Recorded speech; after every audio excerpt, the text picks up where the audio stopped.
Écoutez, je vous propose de commencer. Donc maintenant que tout le monde est là, bonjour et merci à tous pour votre participation à ce jeudi TI. Nous sommes là pour vous parler de l'association de légumineuses Gélive au colza, qui apporte de nombreux bénéfices pour le colza et pour le sol. Quels en sont ces bénéfices, les conditions de réussite, nos derniers résultats? Aujourd'hui, c'est Stéphane Cadou, responsable du département agronomie, économie et environnement de Terrinovia, qui va apporter des réponses à ces questions. Mais avant de laisser la parole à Stéphane, juste les traditionnelles informations d'usage. Ce webinaire sera enregistré. Vous pourrez donc le retrouver sur notre chaîne YouTube en replay. Pendant la présentation, vous pourrez poser vos questions sur le chat en live. Nous serons ensuite ravis de répondre. Stéphane, c'est à toi. Ok, merci beaucoup et bonjour à tous. Donc le sujet, comme ça vient de vous être dit, donc c'est les colzas associés.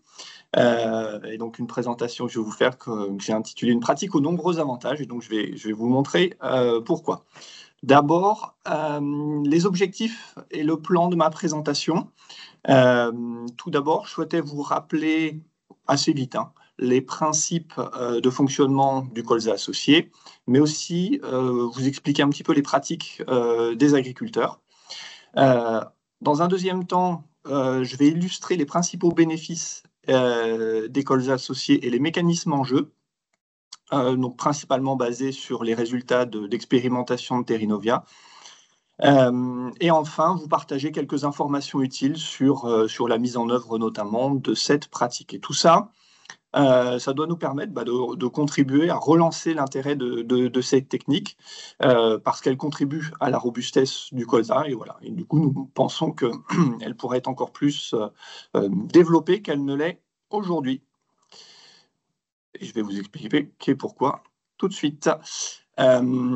Donc, d'abord, les principes. Alors, je pense que la plupart d'entre vous les connaissent dans les grandes lignes, mais comme ça nous permet de se remettre tous sur la même compréhension de ce que j'entends par colza associé. Donc, on va bien parler de colza associé avec des légumineuses gélives, c'est-à-dire on sème en même temps le colza, les légumineuses gélives. Donc, le colza a la densité normale et on ajoute des légumineuses gélives. Donc, il va y avoir un développement conjoint du colza et des légumineuses à l'automne, puis un effet du gel, en tout cas qui est espéré pour détruire les légumineuses. Et ensuite, le colza continue sa croissance au printemps et les légumineuses se dégradent sur cette période-là. Les bénéfices qui sont attendus, qui ont déjà été aussi démontrés, donc c'est à l'automne une amélioration de la concurrence des adventices par rapport à un colza seul, une réduction des dégâts d'insectes, une augmentation de la dynamique de croissance du colza à l'automne, et puis sur le printemps aussi une amélioration de l'efficience d'utilisation des ressources du colza. Et sur la phase sur la phase printanière, des restitutions d'azote et de carbone par le couvert qui se dégrade. Et ces restitutions vont même au-delà de la récolte du colza et pourraient bénéficier à la culture suivante. Voilà. Donc ça, c'est les principes et les bénéfices qui sont attendus de la technique. Qu'en est-il au niveau des pratiques des agriculteurs? Donc, à Terrinovia, on fait des enquêtes pratiques culturales sur nos différentes cultures et sur le colza tous les 2 ans. Ça nous permet d'avoir une meilleure image de ce qui est pratiqué par les agriculteurs. Donc, sur la base de ces enquêtes pratiques culturales, la première info que je vous donne, c'est les surfaces de colza qui sont conduites en association. Et donc, on voit sur ce graphique que depuis 2014, la pratique des colzas associés se développe pour atteindre une vingtaine de pourcents des surfaces de colza en 2020-2022. Notre dernière enquête issue de la récolte 2024 montre peut-être une légère baisse des surfaces de colza associées. En tout cas, depuis 2020, on n'a plus cette dynamique d'augmentation de la pratique. Donc ça, c'est au niveau des surfaces. De ces enquêtes, on peut aussi ressortir les principales espèces qui sont associées au colza, mais aussi les services recherchés par les agriculteurs.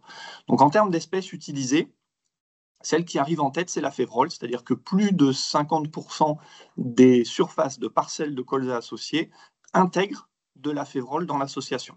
Ça veut dire qu'elle intègre, ça veut dire qu'il peut y avoir d'autres légumineuses en plus de la févrole, mais en tout cas, la févrole est intégrée dans plus de 50% des associations.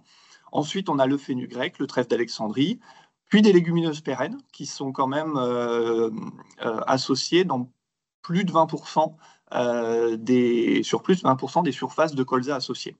Donc les légumineuses pérennes qui potentiellement peuvent, elles, continuer leur croissance sur le printemps, voire dans la culture qui suit.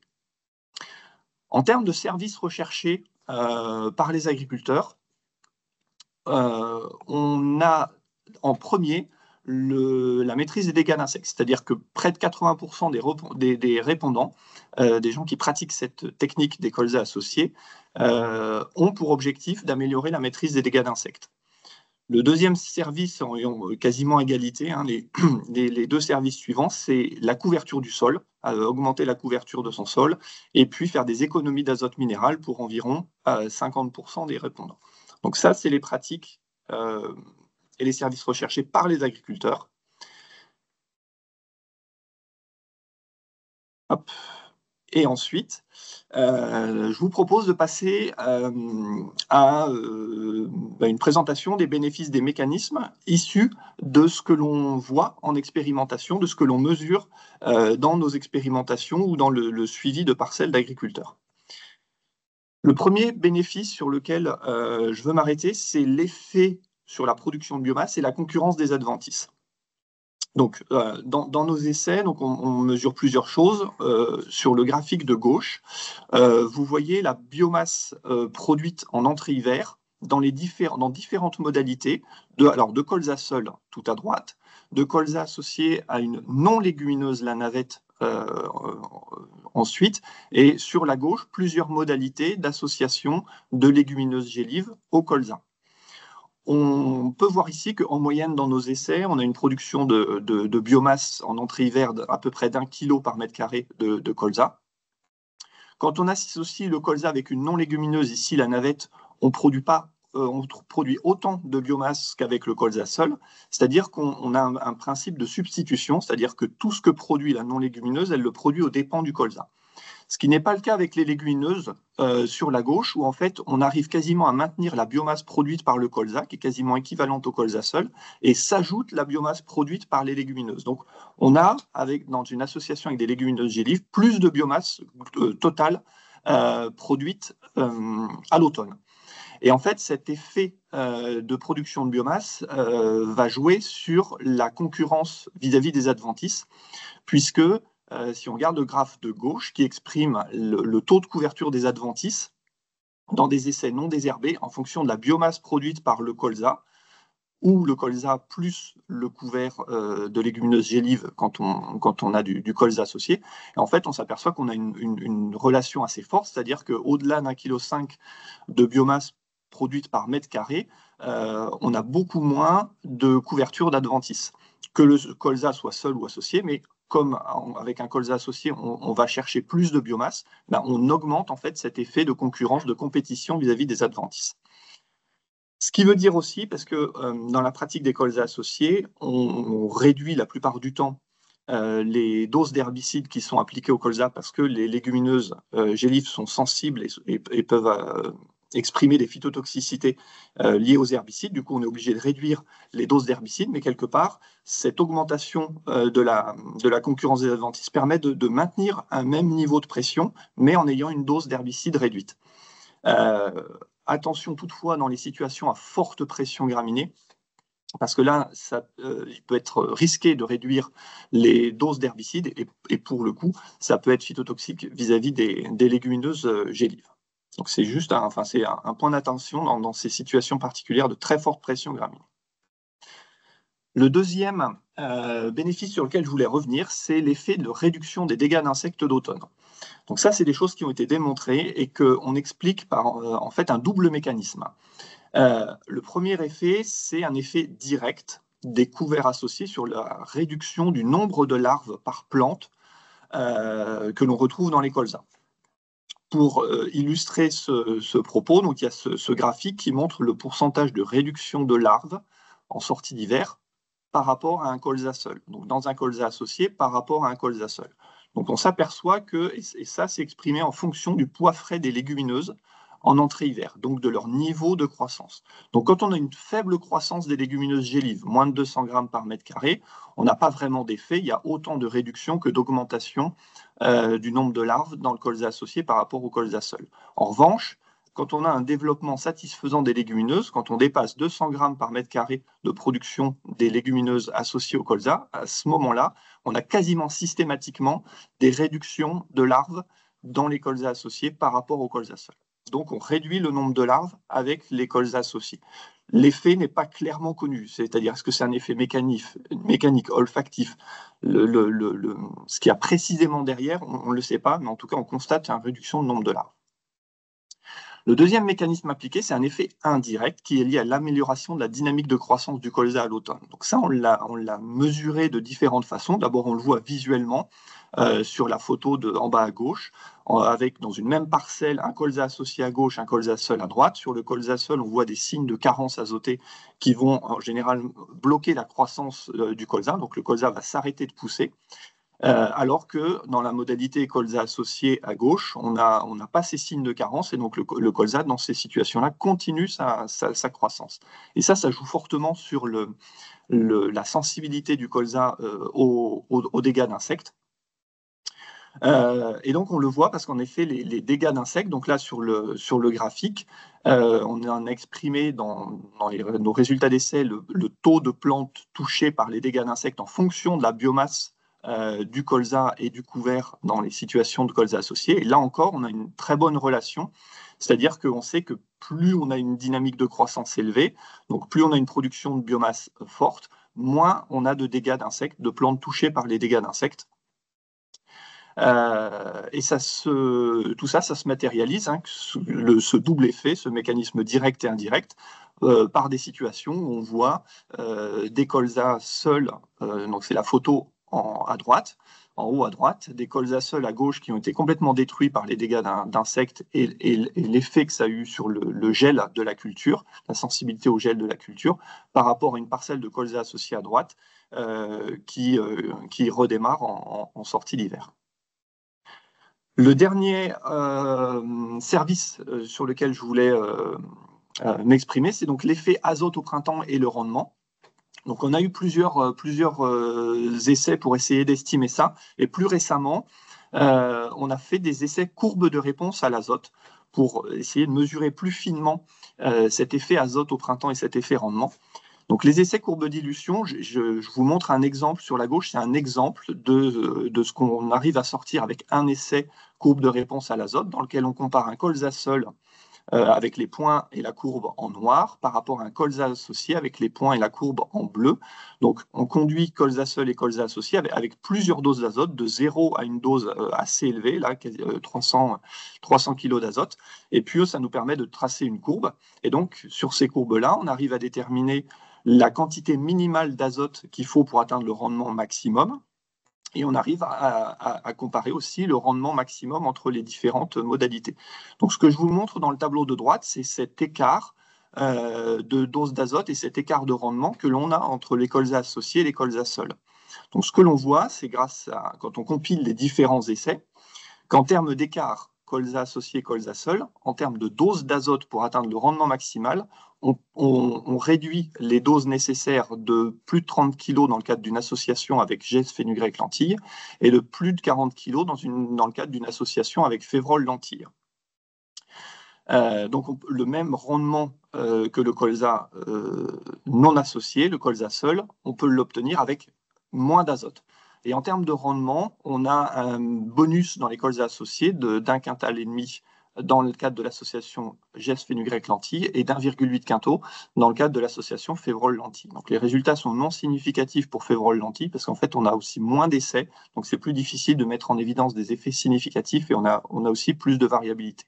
Donc tout ça pour dire que les résultats avec ces essais plus récents de Terrinovia confirment les précédents essais, confirment les observations qu'on a faites en parcelle agriculteur, qui nous permettent de dire que grâce à cette technique des colzas associés avec des légumineuses, on peut faire des économies d'azote d'au moins 30 kg par hectare et qu'on a une tendance à l'augmentation du rendement. Et pour conclure, en reprenant un petit peu là ce que je viens de vous présenter, ça nous permet de montrer que les colzas associés, c'est vraiment une pratique assez emblématique, une pratique agroécologique qui contribue à la robustesse du colza. Donc, elle bénéficie vraiment à la performance du colza et à la réduction de l'usage des intrants.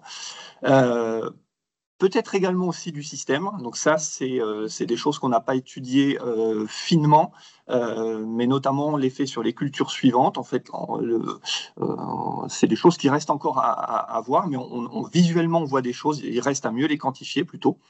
Et donc tout ça avec des références qui sont quand même maintenant plutôt bien éprouvées et publiées pour la plupart. En termes de conditions de réussite et de conseils opérationnels, tout ça c'est formalisé. On a des documents et on a notamment le point technique colza associé à un couvert de légumineuses gélives qui est disponible et qui détaille en fait tous les aspects pratiques de la mise en œuvre de la technique. Et puis on a des articles sur notre site internet qui détaillent tous ces éléments-là. On a aussi maintenant des outils d'aide au choix des couverts associés au colza et aussi des outils d'aide à la composition des mélanges de légumineuses que l'on conseille en association avec le colza. C'est notamment l'outil Acacia que l'on a développé en partenariat avec le GI2E Magellan et l'outil choix des couverts d'Arvalis auquel on a contribué pour mettre les informations d'aide au choix des couverts associés au colza.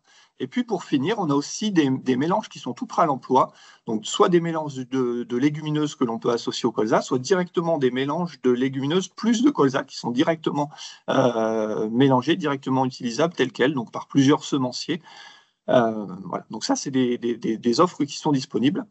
Et donc, ce qui nous fait dire en conclusion de la conclusion que on a il y a beaucoup de conditions qui sont réunies pour un rebond des surfaces et on pense qu'on pourrait aller gagner encore des surfaces au bénéfice du colza, voire des systèmes dans lesquels le colza est inséré. Voilà, écoutez, je vous remercie de votre attention et puis s'il y a des questions. Alors oui, Stéphane, merci pour ta présentation. Donc effectivement, il y a des questions. Il y a une première question. Il faudrait que tu retournes à la diapo numéro 9, s'il te plaît, parce que donc, le participant ne voit pas trop la différence entre la diapo 9 et la diapo 10. D'accord. La diapo 9, ce qu'elle exprime, c'est vraiment l'effet sur le nombre de larves. Donc on montre que les colzas associés permettent de réduire le nombre de larves. La diapo 10, alors c'est vrai que c'est peut-être la diapo 10 qui pose problème. La diapo 10, elle mélange en fait l'autre effet, l'effet indirect sur l'amélioration de la dynamique de croissance et le bilan global de ces deux mécanismes que l'on retrouve finalement notamment dans la photo de droite. Je suis peut-être passé un petit peu vite sur cette notion d'amélioration de la dynamique de croissance parce qu'en fait, un nombre de larves égal, un colza qui a une croissance dynamique aura moins d'impact, sera moins touché par les dégâts que si on a cette dynamique de croissance va permettre d'atténuer les dégâts. Et donc c'est cet double effet on a moins de larves et en plus, à même nombre de larves, on a encore moins d'effet de ce nombre de larves sur les plantes touchées et donc les symptômes et les dégâts liés à ces insectes. Merci Stéphane. On espère que voilà, la différence entre les deux dias a été clarifiée. Donc, il y a une autre question sur l'intérêt des plantes compagnes. Quel maintien de la porosité en sol un peu hydromorphe ou subissant des pluies intenses à l'automne ou courant hiver? Oui, alors, on n'a pas de résultats quantifiés là-dessus. En revanche, on a plusieurs fois, on nous a remonté des situations dans lesquelles les colzas associés avaient moins de problèmes d'hydromorphie que les colzas seuls, y compris dans des parcelles, là encore une fois, adjacentes. Et ça, on l'a vu particulièrement avec l'association avec de la févrole. Et on pense que c'est lié déjà à l'effet de plus de biomasse racinaire et notamment des effets févroles qui avec un effet pivot, contribuent à améliorer la dynamique d'écoulement de l'eau. Et puis aussi un effet positif sur l'enracinement du colza et peut-être du coup la capacité à supporter un petit peu mieux l'hydromorphie. Alors, après l'eau, on va parler du gel. Il y a une autre question. Si la plante compagne ne gèle pas, que faire? N'y a-t-il pas des risques de concurrence avec le colza dans ce cas? Donc, effectivement, plusieurs choses à dire à ce niveau-là. Effectivement, il y a des risques de concurrence au printemps s'il n'y a pas de gel des légumineuses. Et ce risque de concurrence dépend beaucoup des espèces. Il y a des espèces qui sont potentiellement très concurrentielles, comme la vesse, mais parfois aussi certains trèfles d'Alexandrie, et d'autres qui le sont nettement moins, comme la lentille, le fenugrec par exemple. Mais néanmoins, il y a ce risque de concurrence. Donc, en général, notamment s'il y a ces espèces-là et s'il n'y a pas de gel, il y a une solution de rattrapage herbicide en sortie d'hiver qui peut être utilisée. Et en amont de ça, dans les situations où on sait que le risque de gel est finalement assez limité, dans les situations, dans les zones moins gélives, il y a un intérêt à choisir des légumineuses qui sont soit plus sensibles au gel, soit qui vont se dégrader naturellement, même en l'absence de gel. Je pense notamment donc au fenugrec qui est assez sensible, la lentille est assez sensible, et le trèfle d'Alexandrie, quand c'est des variétés monocoupes, pour le coup, même s'il n'y a pas de gel, elles vont se dégrader, elles ne vont pas repartir au printemps. Donc ça peut être voilà, on peut privilégier des espèces pour minimiser le risque qu'il n'y ait pas de disparition après l'hiver. Merci. Après, il y a une question sur les apports d'azote. Est-ce que tu pourrais détailler les apports d'azote en mélange avec légumineuses? Faut-il encourager le développement des nodosités? Alors, encourager le développement des nodosités, pas forcément. En tout cas, la plupart des espèces de légumineuses qui sont associées vont pouvoir noduler. Alors, il peut y avoir quelques exceptions, mais en fait, l'effet azote, il est tout autant lié à la dégradation, y compris des parties aériennes finalement des légumineuses. Donc, c'est vraiment un tout. Et cet effet au printemps, on s'est aperçu qu'il était très peu dépendant du type d'espèce de légumineuses qu'on associait. Il était même assez dépendant, et ça nous a plutôt étonné, mais en tout cas, tout converge pour dire qu'il est assez indépendant de la biomasse produite par les légumineuses. Et toujours est-il que on revient quand même souvent sur cet effet de environ 30 kg d'azote, ce bonus azoté d'environ 30 kg. Et donc, le conseil actuel, qui est maintenu avec les derniers essais que je vous ai montrés, le conseil actuel, c'est une réduction forfaitaire de 30 kg d'azote sur le colza associé au niveau de la fertilisation au printemps. Alors, la petite intervention suivante, c'est plus une remarque. Attention quand même au cas de colza associé où une réelle concurrence s'établit en début de végétation, ce qui peut vraiment pénaliser le développement biomasse du colza. Alors ça, on l'a vu, on l'a très, très clairement vu en cas d'association avec des non-légumineuses. Je vous ai montré le résultat avec la navette, mais on en a testé d'autres. On a vu des situations avec des associations avec du sarrasin aussi, où là on a un effet vraiment très dépressif sur la biomasse du colza. Avec des légumineuses, c'est quand même très rare. En moyenne, on a une très très légère réduction, et il est très rare qu'avec l'association avec des légumineuses, on ait vraiment un effet dépressif sur la biomasse à l'automne. C'est très rare, et au contraire, on a plutôt un effet, en fait, on peut en biomasse totale réduire un petit peu, mais on a un effet d'accompagnement, comme je vous disais, on a moins les effets de carence du colza à l'automne, et du coup, on peut avoir une dynamique de croissance qui est peut-être un tout petit peu plus faible, mais elle est continue. Et c'est ça qui est le plus important vis-à-vis des dégâts d'insectes, en fait. Alors, toujours sur les dernières questions, je crois que c'est la dernière. le nombre de... Ah non, il y a un autre message.